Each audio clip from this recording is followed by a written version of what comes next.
একটি নির্মীয়মান বাড়ির পিছন দিয়ে ড্রেন পেরিয়ে পালাচ্ছেন তৃণমূল বিধায়ক, পরনে sky blue T shirt. Trinamool বিধায়ক দিলীপ মণ্ডলের পালানোর মুহূর্তের এই নতুন ভিডিও সামনে এলো। যদিও এখনও অধরা দক্ষিণ 24 পরগনার বিষ্ণুপুরের তৃণমূল বিধায়ক। ভোটে জেতার পরই যিনি মুখ্যমন্ত্রী শুভেন্দু অধিকারীর উদ্দেশ্যে প্রকাশ্যে হুমকি দিয়েছিলেন। যে মুখ্যমন্ত্রী হয়েছেন তাকে জিজ্ঞেস করে দেখবি দিলীপ মণ্ডলকে। এরপর বৃহস্পতিবার তৃণমূল বিধায়কের খোঁজে পৈলানের বাড়িতে পৌঁছয় পুলিশ, কিন্তু তার ঠিক আগেই চম্পট দেন তৃণমূল বিধায়ক।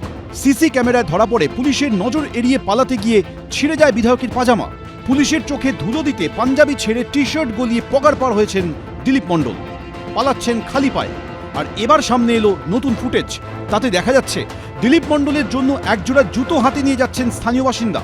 ফুটেজে আরও দেখা যাচ্ছে একটি নির্মীয়মান বাড়ির পিছন দিয়ে ড্রেন পেরিয়ে পালাচ্ছেন দিলীপ মণ্ডল। পরেছিলেন স্কাই ব্লু টি শার্ট। কিন্তু পালিয়ে কোথায় গেলেন দিলীপ মণ্ডল? একাধিক টিমে ভাগ হয়ে তাকে খুঁজছে পুলিশ। এদিকে বাড়ি থেকে পালালেও সোশ্যাল মিডিয়ায় বৃহস্পতিবারও সক্রিয় ছিলেন দিলীপ মণ্ডল। বিষ্ণুপুর থানার আইসিকে নিশানা করেছেন তিনি। আমাকে 24খানা কেস দেওয়া হয়েছে, বিভিন্ন মিথ্যা অভিযোগ করে আজকের আমাদেরকে ফাঁসানো হচ্ছে। পুলিশ সূত্রে দাবি, ওয়াইফাই বা অন্য কারো থেকে শেয়ার করে ইন্টারনেট ব্যবহার করছেন দিলীপ মণ্ডল। অন্য কেউও তাঁর প্রোফাইল থেকে এই ভিডিও পোস্ট করে থাকতে পারেন। এদিকে তৃণমূল বিধায়কের নামে দক্ষিণ 24 পরগনার বিষ্ণুপুর থানায় জমা পড়ছে অভিযোগের পাহাড়। 2021 সালে ভোট পরবর্তী হিংসায় দিলীপ মণ্ডলের নামে অভিযোগ করছেন অনেকেই। ইতিমধ্যেই দিলীপ মণ্ডলের শাগরেদ কৌশিক বাগকে হেফাজতে নিয়েছে পুলিশ। তার কাছ থেকে উদ্ধার করা হয়েছে একটি পিস্তল ও 2 রাউন্ড কার্তুজ। পার্থপ্রতিম ঘোষ, এবিপি আনন্দ। কারোর হাতে কোদাল, বেলচা, কেউ আবার ছাই, স্টোনচিপ ফেলে বুঝিয়ে ফেলছেন রাস্তার গর্ত।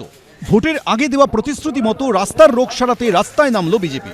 ছবিটা পশ্চিম বর্ধমানের দুর্গাপুরে। বিজেপি বিধায়ক লক্ষণ ঘড়ুইয়ের উদ্যোগে মায়াবাজার সংলগ্ন নিউ মার্কেট এলাকার এই রাস্তা সাময়িকভাবে সংস্কারে লেগে পড়লেন বিজেপির নেতাকর্মীরা।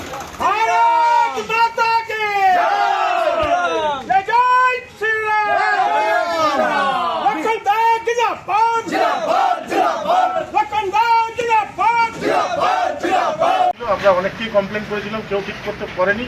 ঠিক আছে, লক্ষণ ঘোষ স্যার আমাদের ইলেকশনের আগে এসে বলেছিল রাস্তাটা মেরামত করে দেবো, খুব সুন্দরভাবে মেরামত করে দিয়েছে। এতে আমরা খুব খুশি। অসুবিধা হতো, দোকানদারি করা যেত না, অ্যাক্সিডেন্ট হতো। এই হলো নিউ মার্কেট চত্বরের রাস্তা। স্থানীয় বাসিন্দাদের দাবি, শীত, গ্রীষ্ম, বর্ষা এই রাস্তায় অবস্থা বরাবরই করুন।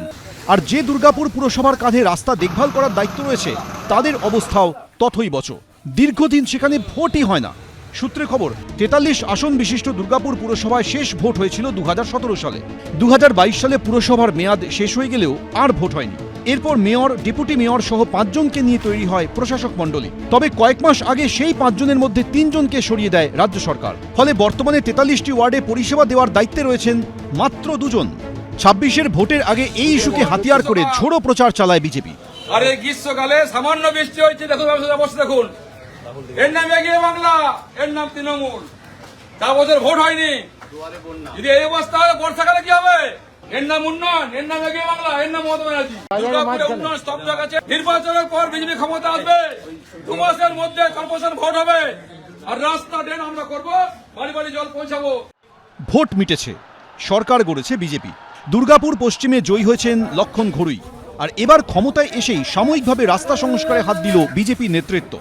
ডিএমসি কাজ করছে না এবং কোনো মতে কিছুভাবেই এই রোডটার পরিস্থিতি ফেরানো যাচ্ছিল না।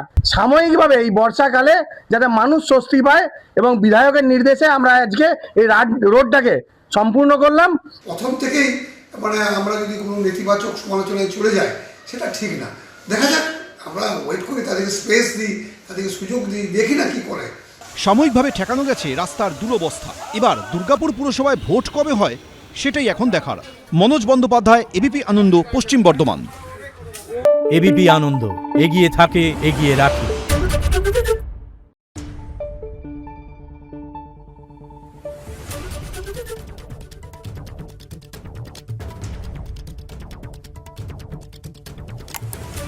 Thank you.